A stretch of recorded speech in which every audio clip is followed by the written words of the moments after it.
Hey everyone, welcome back to the channel. Today, we're diving into the world of motorsports to talk about a name you might not have heard before, but should definitely know, Stefan Rosina. He's a Slovak racing driver who's made his mark in the world of GT racing. Let's get into his journey. Stefan Rosina was born on July 15, 1987, in Slovakia. Like many race car drivers, he started young, showing promise early in his career. His journey into professional racing took off in single-seaters, before he transitioned into sports car racing, where he truly made a name for himself. One of Rosina's biggest career moves was joining the Porsche Super Cup, a highly competitive one-make racing series supporting Formula One events. Racing in a field of top-level drivers, he proved his skills behind the wheel. But he didn't stop there. He also competed in the FIA GT Series, Blancpain Sprint Series, and ADAC GT Masters, racing some of the world's most iconic GT cars. Throughout his career, Rosina has raced for teams like Ryder Engineering, where he piloted Lamborghini machinery, and he's had some impressive finishes. His ability to adapt to different racing formats,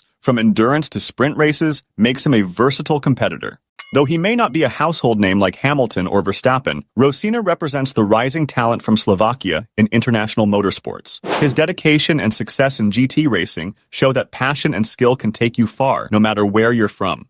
And that's a quick look at Stefan Rosina. If you love motorsports content, make sure to like, subscribe, and drop a comment below on which racer we should cover next. See you in the next video.